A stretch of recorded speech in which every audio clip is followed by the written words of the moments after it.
Okay, it's Sunday, which means against my better judgment, it's time to go to Reddit and see what we can find in this hive of scum and villainy. So I've been to the Overwatch University subreddit ahead of time and just scraped all the questions off the first couple pages, and we're going to answer them now. Before we do that, though, someone sent me money, and I'm going to read the thing that they sent with it, which said, Hi, I've been watching since your Moira guide. It was the only one helpful at the moment. Often listen to your Q&As on as background noise while playing, even if all the episodes share 90% of the same information rearranged in the random order. In one of the episodes you said you can't afford AAA games on demand, so I've decided to buy you one since I do enjoy your content and find your content enjoyable. We'll be glad to hear what game you bought on one of the Q&A episodes. And so, this person, I'm sorry, I can't read your name, but the email attached has Azanov in it, so we'll go with Azanov. So Azanov sent me just under $80, which is ridiculous. Thank you very much. And I bought two games with it. I bought Yakuza Kiwame 2 on Steam, and Pathologic 2. Pathologic 2, not really a AAA game, but hey, you know, I had money left over after buying the first one. So there you go. So thank you very much, Azanov. And those are the games I bought. So now, let's go on to the questions I scraped off Reddit. So first off is, how to deal with McCree as a DPS. And this person specifically was talking about Genji, Reaper, and Mei, as they are the heroes that they play. And basically they were like, fuck the flashbang, what the fuck do you do? That was barely even an exaggeration. They were quite upset about McCree. So, I mean, it's gonna sound really flippant, but the answer is dodge the flashbang. Now, the cool thing about Reaper and Mei is that they can just dodge the flashbang, provided you do it right. Genji, he's got a more in-depth thing going where you're going to try and deflect the flashbang, but McCree's going to try and throw the flashbang where you can't deflect it. You know, he's going to throw it off to the side or above you, you know, all that.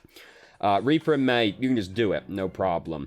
So I saw people in the thread talking about doing it on reaction, like pushing Ice Block and Wraith Form on reaction to the flashbang. That is in no way realistic to dodge the flashbang purely on reaction. It does not have a long enough startup for that. It's not strictly impossible, but it is not at all in any way realistic for everybody except for, like, superhumans. It's actually just gonna all be prediction, basically. And if you fuck it up, you get hit and die, and now you don't have your escape.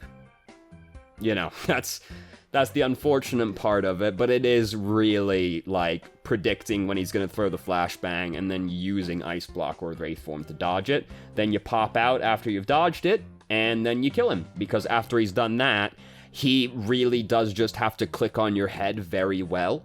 And Reaper and Mei, healthier people. Reaper's gonna be life-stealing off hitting the McCree. McCree's pretty stocky, like, easy-to-hit model with a shotgun. And Mei, like, if he's used his flashbang and didn't get the Mei and then Mei's freezing him, my man's panicking. He's gonna have a bad time trying to fight you off at that point. So, you know, it sounds very unhelpful, but it really is like dodge it with the ability. You know, if you're in, like, really low SRs, you can kind of rely on them just doing it, like, basically as soon as you come to their attention.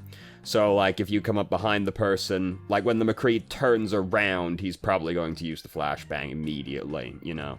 But then, as you climb, the McCree players will get better and not just chuck it at you immediately, because they'll be expecting you to use Wraith Form or Ice Block and try to bait that out of you first. And then, you know, so then you've got to play, like, a more complicated game at that point. But, yeah, that's pretty much the answer, unfortunately, you know. Other people can just outrange McCree, because McCree is not, like, the longest range DPS in the world. He has pretty bad fall-off damage.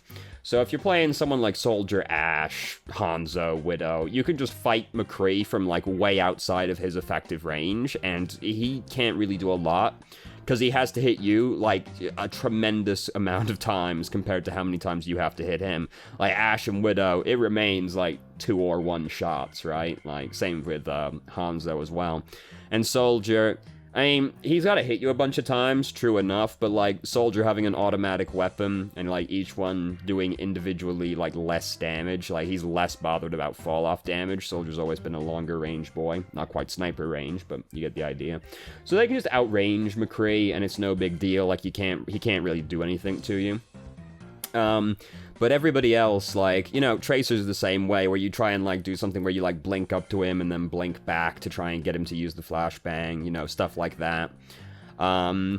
It's all about respecting the flashbang if you can't just outrange the guy and trying to dodge him, which, you know, it's gonna be hard sometimes. It's basically all mind games, which is very unfortunate, I know, but, you know, sometimes that's the world we live in. There's no easy answer. So, next up is it worth to track enemy cooldowns in gold/silver? And the answer is basically just yes. Don't bother tracking, like, every individual cooldown in the game. Like, when we're talking about, like, tracking cooldowns, we really only want to track the, like, super important ones. Like, you don't want to worry about tracking, like, regenerative burst on Batista or anything like that, right? When we're talking about tracking cooldowns, we're talking about the really important ones, like Flashbang, Roadhog's Hook, maybe Reinhardt's Fire Strike, you know, Defense Matrix. Because there is a cooldown after she's used Defense Matrix where she can't use it again. I think it's just a second, might be a second and a half. It's not very long, but there's a period in there, so you can track that. Orissa's Shield, Orissa's Fortify, you know, big ones like that. Maybe Zarya's Bubbles, though I'm not too bothered about those ones usually. Like, only bother tracking, like, the really important ones. Don't worry about, like, every individual one. And some of them are just, like, the very nature of their abilities you don't need to worry about tracking. Like, Reinhardt's Charge is basically worthless tracking that, because Reinhardt is going to use it in, like, specific circumstances, and he has, like, a really long telegraph once he starts using it, you know? So, we don't worry about tracking every cooldown. We're just thinking about the really important ones. And it's not realistic to track, like, everybody's cooldowns simultaneously. Like, you only realistically have to worry about, like, a couple of people's cooldowns at a time. Usually only the ones that are, like, a problem for you. Because, like, if you're playing a flanker, you don't give a fuck about Reinhardt's Fire Strike, right? Or, like, all you care about is, like, McCree's Flashbang and Roadhog's Hook, right? Like, those are the ones that are important to you. Bridget's Shield Bash as well. You know, you only have to worry about the ones that are gonna fuck you up, and then just, like, worry about, like, the ones that are relevant to you. Like, if you're playing Reinhardt, you worry more about the other Reinhardt's Fire Strike, you know, stuff like that. But you're worrying, like, less about, like, Roadhog's Hook, because you're just kind of, like, gonna be blocking that by happenstance. He's not really gonna throw it at you unless you fuck it up, you know? So, don't worry, like, too much about it. Just, like, focus on the people that, like, you personally are gonna be dealing with, and then worry about their cooldowns. But it's not, like, a huge part of the game, to be honest with you. Like, ult tracking is more important than cooldown tracking, just because, as you would expect, the far more important abilities tend up being more worth tracking. But, like, ability tracking, you know, there are not that many abilities in the game in and of themselves that are, like, complete game changers, right? That are just gonna, like, single-handedly turn it around. There are ones, like Ana's Bio Grenade stands out, but that's not a cooldown you really ever bother tracking. Just because it's, like, hard to really do anything with the information of tracking Ana's Grenade, to be honest with you. Like, knowing Ana's Grenade is on cooldown doesn't necessarily change how you're gonna play in the next few seconds, so it ends up not really being worth tracking. Though, you can. Like, it's one of those things where it can't really hurt. It's just, like, I only ever worry about, like, a couple at a time, because I'm worried, like, to me, it's more important to, like, not be using up too much of your mental bandwidth on things that are not, like, super important, which I consider ability tracking to not be super important. Like, it's more important to be worrying about things like positioning, ult tracking, just, like, playing the game, you know? Because you've only got so much you can be thinking about at a single time, right? Like, so to me, it's just one of those things that's not really worth worrying about. But if you're, like, you know, if you're looking to, like, maximize your gameplay as much as you can, it's something to consider trying to get down. That's the kind of thing as well, the more you do it, the more used to it you get to, because, like, I've played around, like, Roadhog players and Orisa players enough where I don't really have to, like, actively track in my head their cooldowns, you know? Because if I see Orisa use her shield, for example, I can think in my head, 1 Mississippi, 2 Mississippi, right? But, like, I've seen it enough where I just kind of know in my head, alright, it's gonna be coming off cooldown around now. I'm sorry if you can hear my cat. He's playing with something kind of loud right now. Like, I just kind of feel it, like, it's gonna be coming off cooldown right around now, you know? I don't have to track it, like, super hard, because I've just, like, played around those people enough where you just kind of get, like, a feel for it, rather than having to, like, super think about it. So, you know, it's one of those things where the more often you do it, the less you have to worry about it, because if you did just, like, get used to, like, super consciously tracking these things, eventually you wouldn't have to. You'd just be like, alright, about now, it's up. And, you know, eventually if you got that way with, like, everything, that'd be great, but that's, like, a lot of effort for something that's, like, overall, a fairly minimal overall impact in the game, to be honest with you. So there you go. So next up is Batista a main healer? And this person was talking because they were playing Batista in a game as a main healer, and they basically got yelled at for it. Because the person was saying that Batista has, like, the lowest healing out of all of the healers. I might have just said all the main healers, but yeah, Batista's a main healer. The thing is with Batista as a main healer is I do think he is the hardest one to play as a main healer, just because he has the most unorthodox projectile in terms of healing, you know? Because, like, there's always a gap in, like, his healing, right? Because, like, Ana, when she sees someone taking damage, she's got a hit scan gun, right? Well, at least when she's scoped, it's hit scan. Otherwise, it's still, like, a pretty fast projectile. So, like, when she sees someone taking damage, it's, like, a pretty immediate response she can have. Like, Mercy can immediately tether to you. Moira can be immediately healing you. Batista has grenades, so there's a travel time inherent. So if you realize that someone's getting into a bad spot too late, then it's possible you won't be able to react and get your projectile there in time to heal them. Similarly, like, the explosion on Batista's grenades are, like, actually pretty small, to the extent where you can actually, like, jump and just barely, like, not get the healing because your jump was too high. I've seen that when I was trying to play Batista. Fucking hate playing Batista, by the way, but I noticed if they jump, they can manage to dodge your grenade because they're too high off the ground. So that's very upsetting to me, personally. I think they need to be, like, just slightly bigger. Only by, like, a meter or so, explosion-wise. Like, not a huge difference. And I know that's a meter in a circle, so, you know, or a sphere, so it's bigger. But, like, I think they need to be just, like, a smidge bigger, just for, like, usability's sake. But he's got weird projectiles, he's got weird healing, right? And he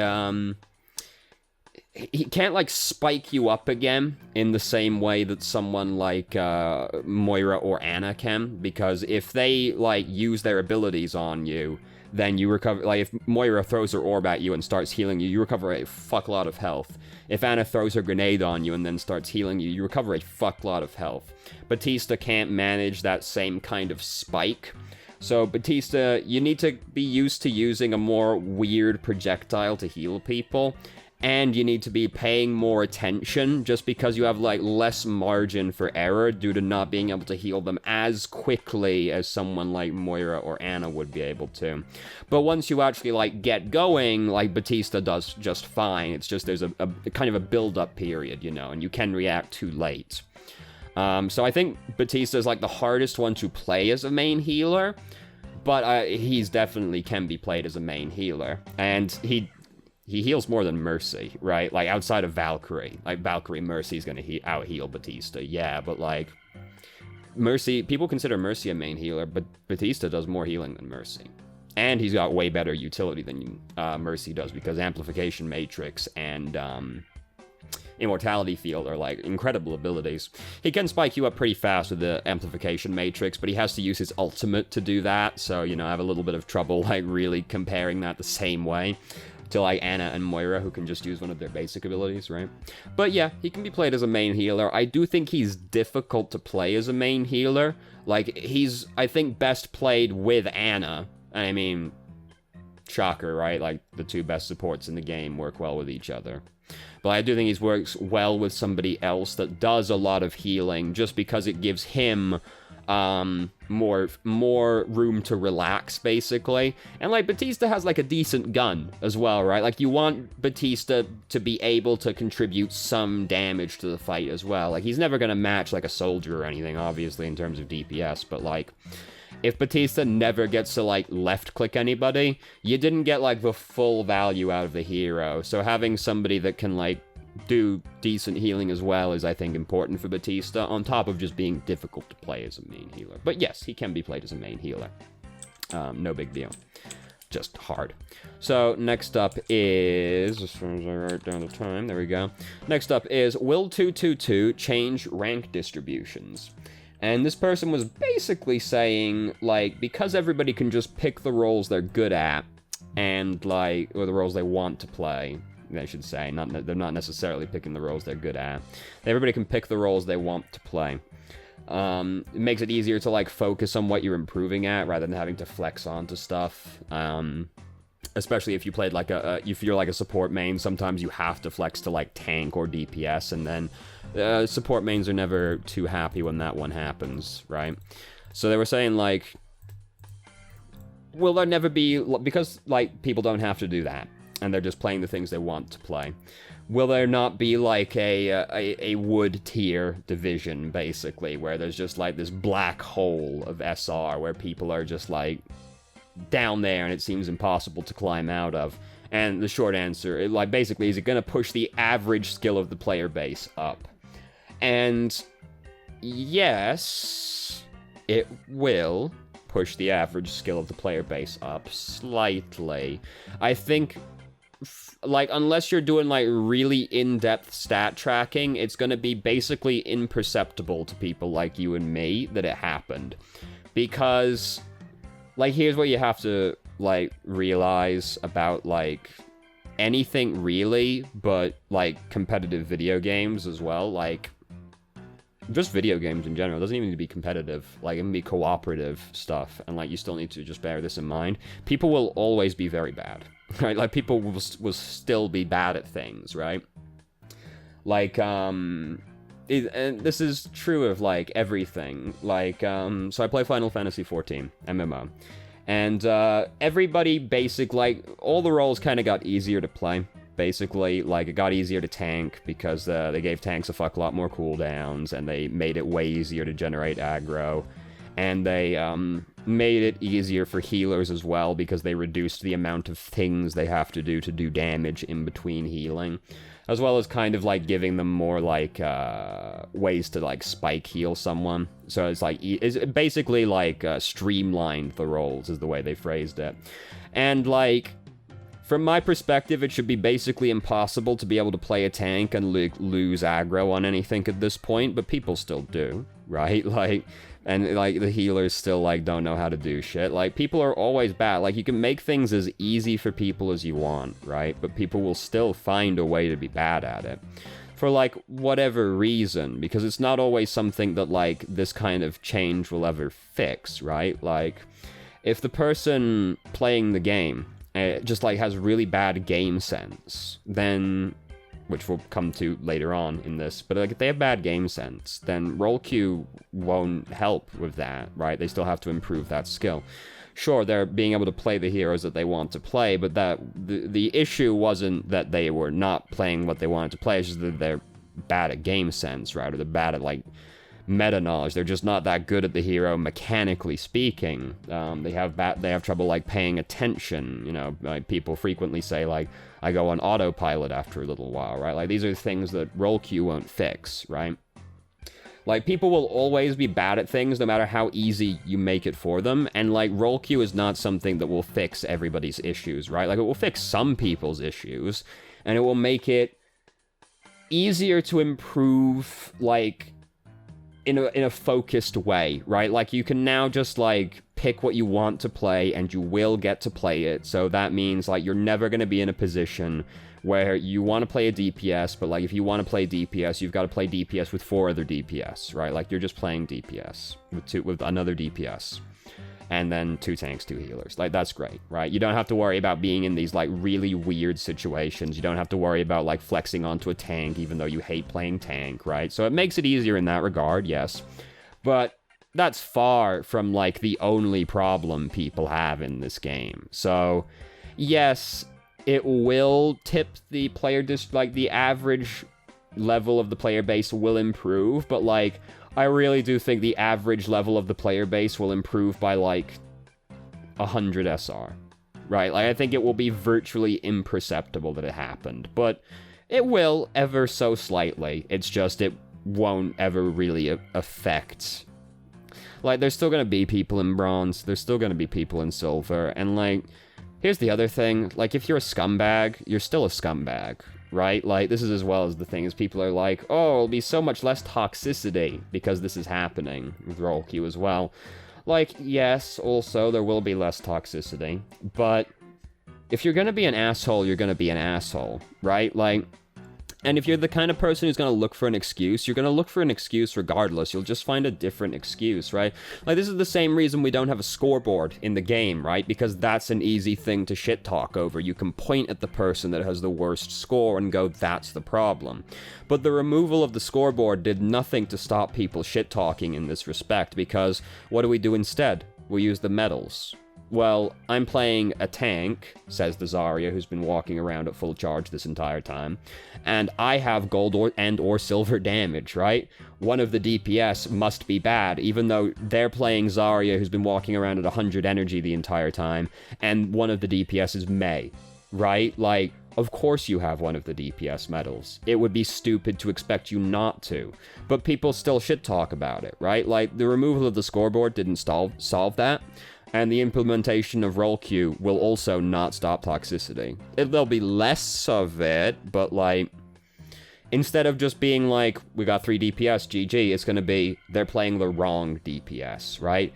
And, like, people who are playing tank and support are still gonna say it's the DPS's fault, right? Because it's never particularly specific in this regard, is it? Like, they don't say it's the DPS's fault because there's 3 DPS necessarily, do they? They say this is the DPS's fault because the enemy team isn't dead, but we are dead, so it's the DPS's fault, right? Like, that's not a problem role queue will fix, so, you know, it won't solve, like, anywhere close to all the problems that we want it to, but, like, it's better to do something than nothing, isn't it? Even if it's only an improvement of 1%, an improvement of 1% was made, and that's better than nothing, right? Like, even it, like, it's one of those things where, like, if it improves the life of one person playing the game, it was worth it, because you improved the experience for one person, which is an improvement over if you hadn't done anything at all, right? So it's still worth it.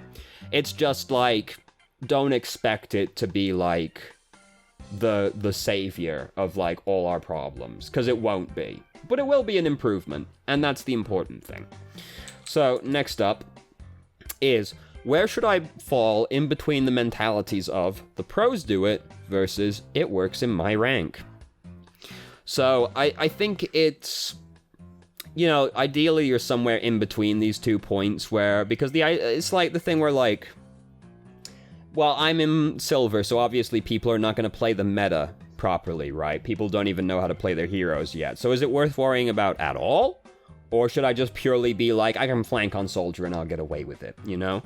And ideally you're somewhere in between these 2 things, right? I think people often skew way too hard on the side of the pros do it, right? Like, I still think about this, like, every week, to be honest with you, where I just remember watching this one video who was doing a VoD review, and he was like, I'm in Grandmasters, so I'm gonna teach you as if you're in Grandmasters. And that's so fucking stupid, dude. Like, I'm sorry, that's just such a fucking, like, idiotic stance to take on this whole process, right? Because I could fucking, I got to Masters, right? Masters player, me, Masters tank man, also Masters support player. Never got to Masters on DPS, but I did it on support and tank. And, like, it would be stupid, like, it would be utterly moronic for me to be watching a bronze VOD and go, and, like, approach that with the mentality of a Masters game. Like, that would be flatly stupid, because in what way does that apply to your experience in this bronze game, right? It doesn't at all. Like, in 0%, like, not actually 0%, but like 5%, you know, like, it would be flatly stupid of me to do that, because the ranks are so drastically different to them. And I try to, like, tailor the advice I give to the rank that you're in. The example I give frequently is, like, you can animation cancel on Soldier, right? Because when he reloads, he does, like, the slam the ammo in and then the gun cocks. He's actually done reloading when he slams the ammo in. The cocking part is, like, unnecessary, but you still can't shoot during that period. But you can cancel it by using any of Soldier's abilities, right? So that you're more efficient in this way. The thing is, that's not something that's helpful to someone in bronze, silver, gold, right? Because these people need to worry about more baseline things before they're worrying about this, like, 5% increase in overall efficiency, right? They should be worrying about, like... Oh, my cat's transparent. They should be worrying about things like where they're positioning, how they're using their abilities, right? Like, things like that. They should not be worrying about, like, animation canceling on Soldier. That's something that I'm afraid people are going to have in their head, and it's going to bog them down unnecessarily, because they're going to be worrying about doing that when they really should just be worrying about, like, standing in the right spot, which is more important, right? So I don't, like, bother giving that advice if the person is playing Soldier and they're not, like, Platinum or above, because that's the point where you need to start worrying more about these incremental improvements rather than, like, these sweeping things, right? So got kind of off on a tangent here. So I think ideally you're somewhere in between these two mentalities of the pros do it and it works in my rank. Because, like, you should tailor your play to the rank you're in as much as possible. But you should still have in your mind, like, what you should be doing, right? And, like, in an ideal world, we'd just be able to play in a way that, like, we're just playing, like, the way the meta would go, even if the meta doesn't go that way, right? But that's not, you're not going to see, like, huge results that way, like, in terms of climbing, because that's what you're really worried about, right? Like, what you're worried about is how you want to climb an SR. And, like, an example of this, this is a story I'm stealing from, like, one of Jane's videos, which is that he was, like, talking to somebody who was, trying to learn how to play Soldier, so they were playing on, like, an alt account that was in, like, Silver or something like that to learn how to play Soldier. And, they were on Hanamura, first checkpoint, and the guy is standing in the window outside the point, like, shooting down at the badman in the choke point while he's waiting for, like, his team to do something. And Jane says to the guy, well, why don't you just, like, run through the checkpoint, get up, choke point, get up behind them on the high ground and start harassing them, because, like, you're way better than them mechanically, and they're not gonna respond to you appropriately, so they're gonna fuck up and you'll get away with it. And the guy responds, I don't want to do that because I want to learn how to play Soldier the correct way, right? And, like, that's a great mentality to have, right? Learning how to play the guy the correct way. But the problem is the guy lost the game, right? Because they sat in the choke point the entire time. But, so, like, you know, you've gotta, like, this guy's, like, you know, like, a pro player. Like, he's, like, so, you know, he's trying to get something different out of the game to someone, like, to, like, you and me, right? Because, like, me and most people have no illusions of ever being in, like, the Overwatch League or anything like that, right? Like, we're just trying to, like, play the game and, like, play it as well as we can, right? Like, taking joy in improvement, but not trying to be, like, the best of the best of the best, right? So, like, you don't need to take, like, that kind of hardline stance on it, where you want to learn how to play him correctly, and so, therefore, you're, like, afraid to, like, you're willing to just, like, throw games away because you're playing, like, how you should be versus how you could be, right? Because, like, what do you really want to do, right? Like, what do you want to do? You want to win the game, don't you? Like, that's it. So, like, I think ideally, basically, you know what you should be doing, but you're not bothered about tailing your play to the, area that you're in right now. Even if it's not, like, optimal, you just know you're gonna get away with it, right? Because that's, like, you'll win more games if you tailor your play to the rank you're in, but you have to just bear in mind that, like, what you're doing in the rank at the time, like, when you do eventually climb, it's not gonna work forever, right? We've had to do quite a few video switches. What the fuck is that? All cinematic movies, I see. Like, just bear in mind that, like, what you're doing right now, it won't work forever, right? Like, eventually you're going to hit a point where, like, that stops working. So now you need to tailor your play again in a different way, which is generally going to be playing more reserved, because, like, just broadly speaking, the most simple way to, like, adapt your gameplay to the rank you're in is the lower you are, the more aggressive you can be, because you won't get punished as frequently, and people will not respond to you appropriately. Even if they do, they will probably lack the skill to actually punish you appropriately anyway, so you can generally just get away with more things, right? Like, being like a suicidal Reinhardt works more in low ranks because they don't know what to do. They won't be able to damage you as well. People will panic. You'll just, like, pin people for free because they're, like, slow to react, you know? People are just going to be more, like, clustered together, so you're, like, spread out, which makes it easier to earth shatter them, or easier to just, like, run in and hit people, depending on what's happening. So, like, you know, generally you can play more aggressive the lower you're in. You just have to bear in mind that, like, it will not always work. Eventually you're going to have to be more conservative. So, yeah, I think people skew way too hard on the pros do it side, generally speaking, because, like, 99.9% of us will never be a pro, and most of us have no illusions of ever being there to begin with, right? So, like, don't worry about it that much, dude. Like, you're in silver, right? Like, what Seagull does is not super applicable to you, right? Like, you're in bronze. What Kefri does is not particularly applicable to you. Like, you know what they did. Like, you've seen them. You know what they do. Like, but they're in a different rank, right? So you have to play to the rank that you're in, basically. I think it's better to skew to work. It works in my rank, but ideally you don't take a hard line either way. You're somewhere in between these 2 points. So, yep, that sure did make a noise right there, didn't it? Nothing stopped working. Excellent. You can never be too careful when you're recording footage, because it, like, always finds a way to fuck up, dude. Doesn't matter how hard you try. So next up is kind of a super broad question, is what is game sense? And this is what I've seen float around a couple times, actually. It's just like, you know, people throw around the word game sense a lot, but they never really explain what it means. What is game sense? So someone made, like, a pretty good analogy, like, in the thread, where they compared it to driving, where, like, you know, you, like, knowing when somebody's gonna cut you off, like, knowing how, like, when the light's gonna change, like, knowing when the light's gonna change, knowing when, like, how much to turn the wheel when you're, like, blah, blah, blah, like, no, I don't know how to drive, okay? But they made, like, a pretty good analogy. There's, like, when you're driving, there's, like, a fuckload of things that you're paying attention to, but you're not really, like, actively thinking about it, right? Like, game sense is the same way, where it's, like, knowing, like, where the enemy is likely to approach from, especially if they're playing a flanker, like, tracking cooldowns is something that you can consider game sense, ult tracking game sense, knowing, like, what combos they're trying to look for, like, when noticing that Reinhardt is starting to play more aggressively, therefore he's looking to use Earth Shatter in the near future. You know, they're playing more defensively now, so maybe they're trying to bait us into something. Like, knowing these kinds of things is game sense, basically.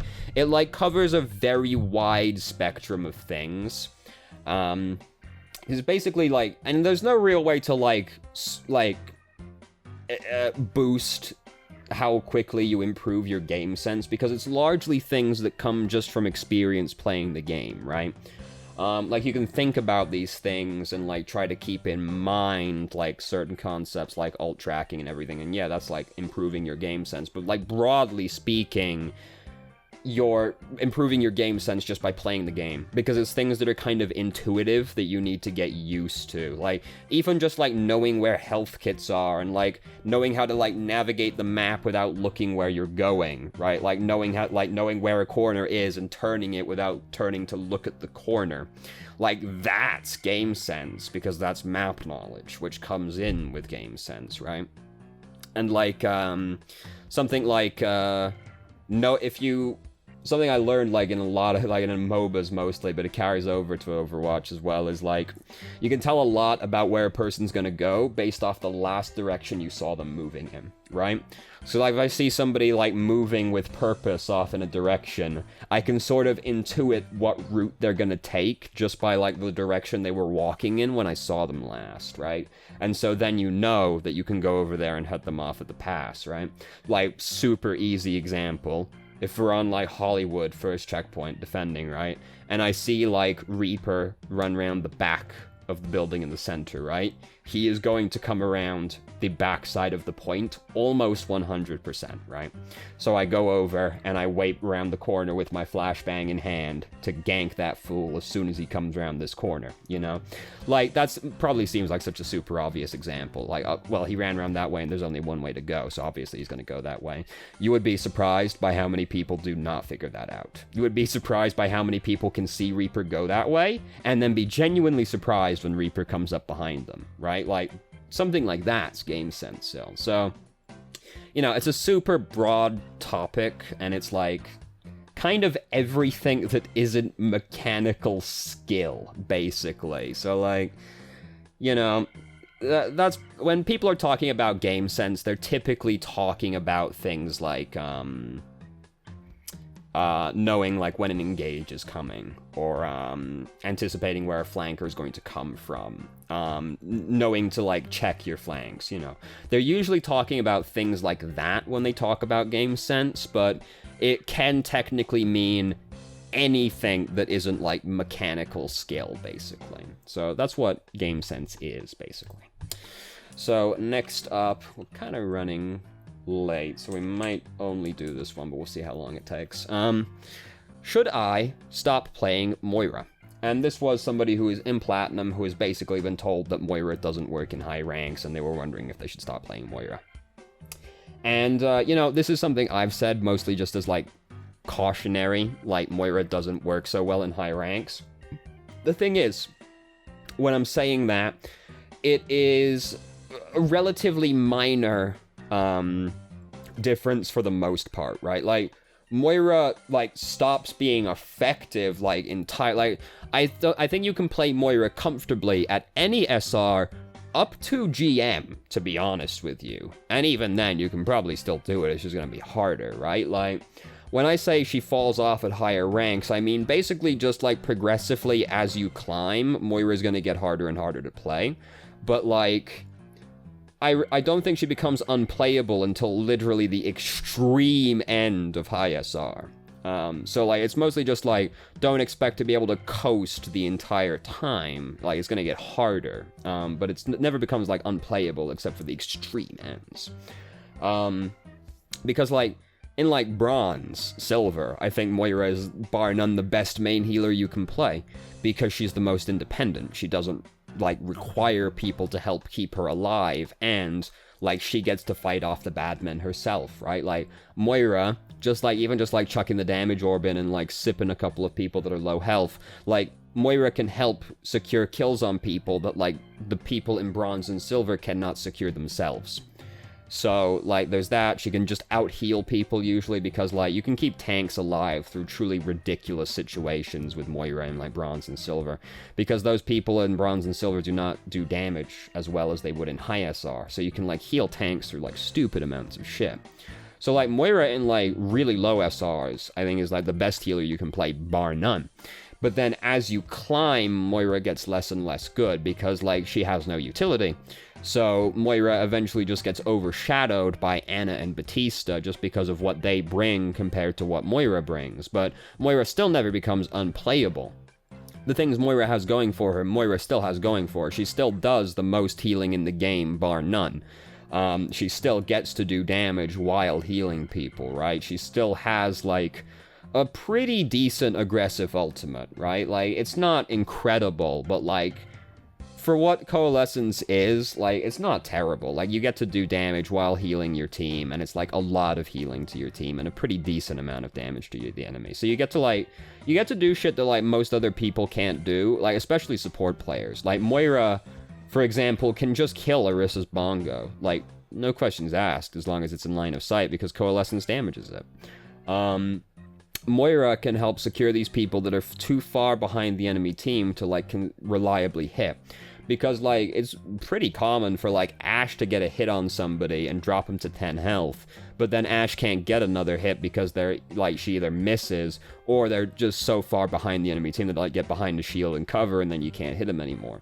Moira can finish that person off with the damage orb and the coalescence. Like, Moira still brings something that other healers don't bring, right? Like, she still has her own advantages. It's just that those advantages are not as dramatic as Ana and Batista, because she does not have utility that compares to, like, Bio Grenade, Nano Boost, Sleep Dart, Immortality Field, Amplification Matrix, like, right? Moira has nothing on a 1-to-1 level that compares to these abilities. But that doesn't mean Moira has nothing, right? Like, Moira still has her own advantages, they just aren't as good.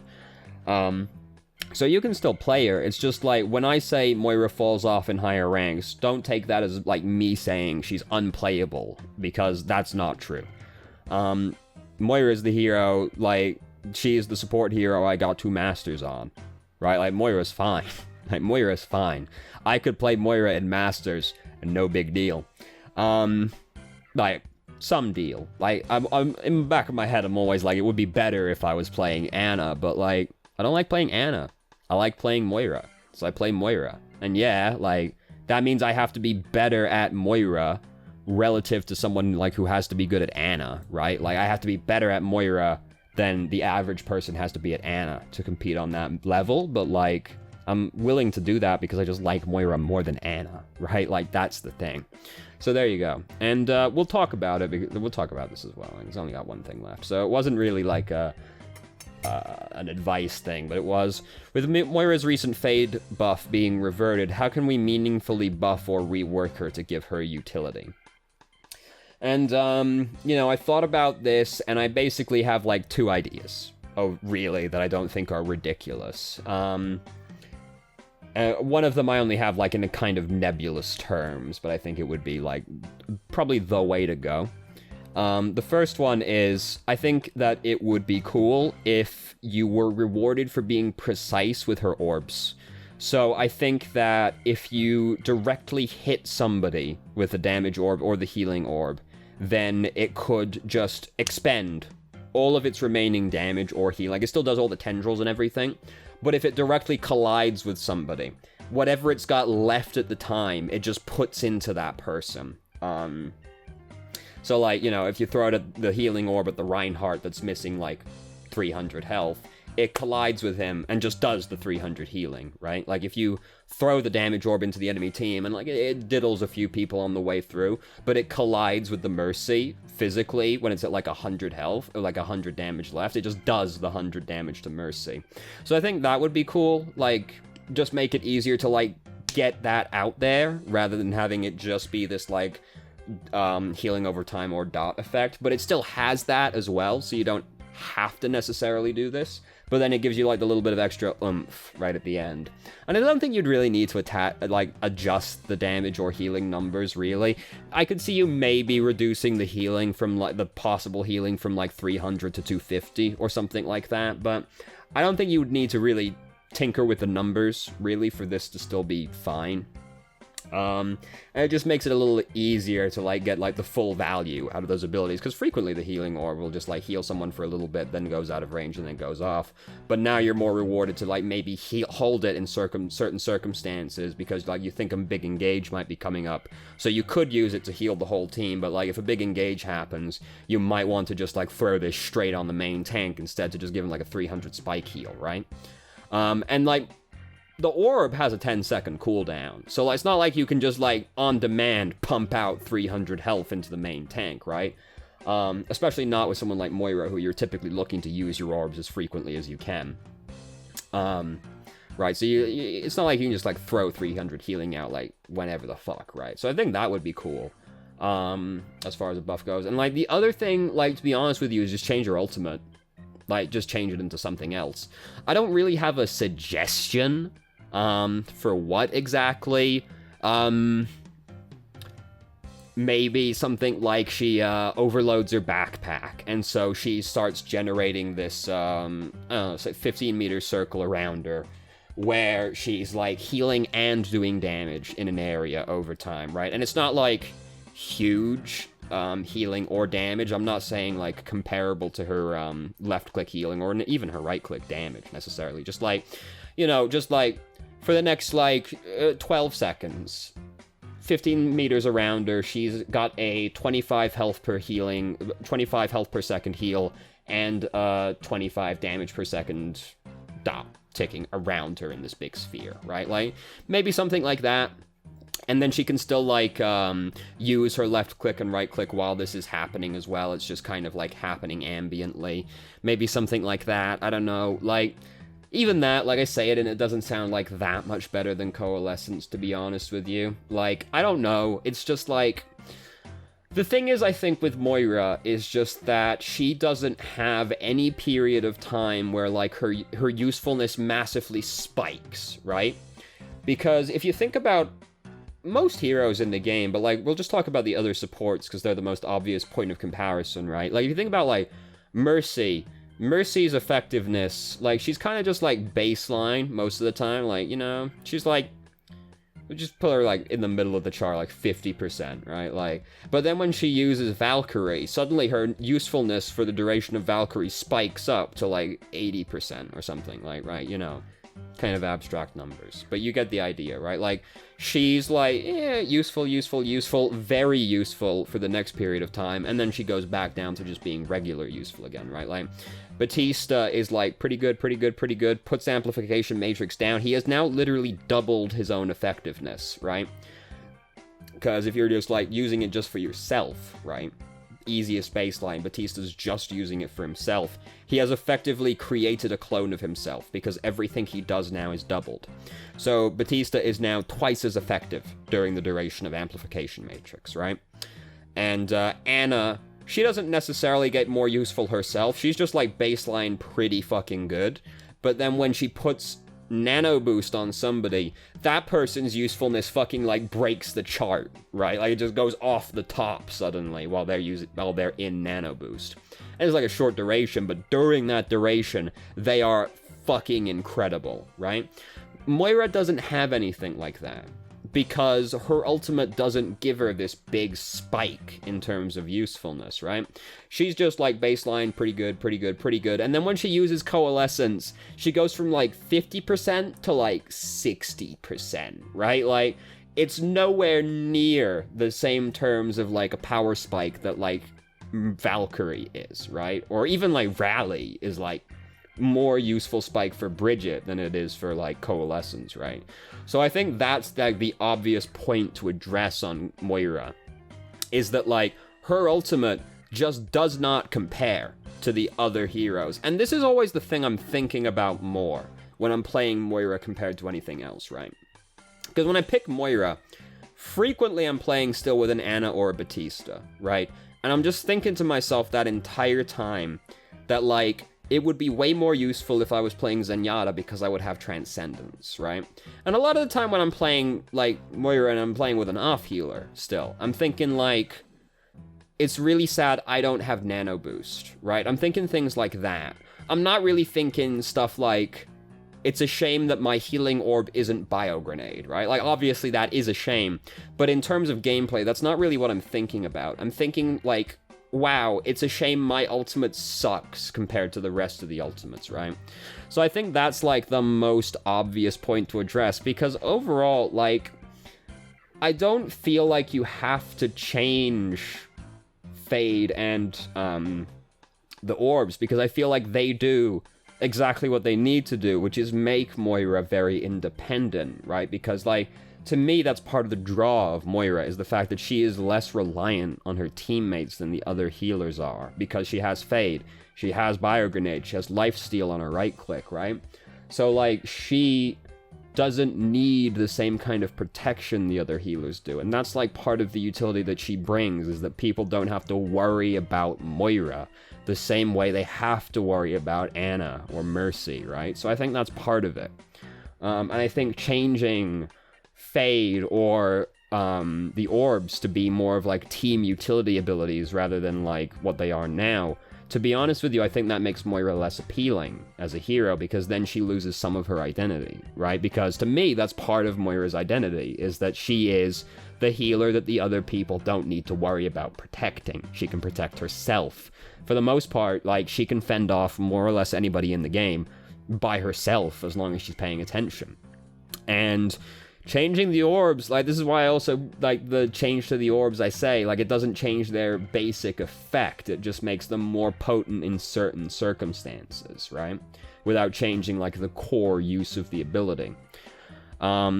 So I think it's better to address it from the ultimate perspective rather than the abilities, because I've seen people throw around ideas to, like, change the orb to be, like, some kind of, like, passive buff and shit like this, like I've seen, like, nerf the healing that she outdoes, but, like, when she, like, left-clicks you, it puts, like, a, kind of, like, a mini bio-grenade heal on people, and I think all these suggestions are, like, ridiculous. Like, it doesn't need to be a dramatic change, because as far as I'm concerned, Moira is, like, right at the precipice of just being completely fine, dude. And if you just gave her an ult that was comparable to even, like, I mean, what do we think the worst support ultimate is, right? Like, it's gotta be either Rally or Sound Barrier, pretty much, right? Maybe, you could maybe argue Amplification Matrix, right? Whichever, like, just, you know, pick which other support ultimate you personally think is the worst one, right? If Moira had an ultimate that was just comparable to that, she'd be perfectly fine. She'd be, like, on par with someone like Mercy at that point. Because Mercy doesn't have, like, a lot more utility than Moira does, to be honest with you. It's just that, like, when she's using Valkyrie, like, baseline, Mercy's just got, like, heal, or, she's got the heal, she's got res, and she's got the damage boost, which is great. Like damage boost and, res are, like, not incredible utility abilities, but they are utility, but they're not, like, fucking blow your pants off exciting, right? Like, but the thing is, when Mercy's using Valkyrie, she spikes really high in terms of team contribution. So if Moira could just do something comparable to that, she'd be on, like, the exact same level as Mercy. It's just Coalescence is, like, one of the worst ultimates in the game. I might say it's the worst ultimate in the game, to be honest with you.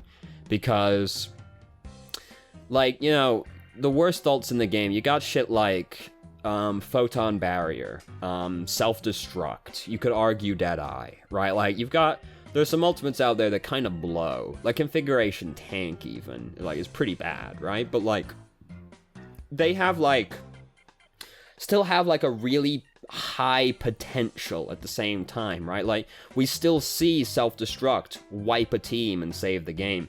We still see Deadeye wipe a team and save the game. We see Configuration Tank wipe a team and save the game.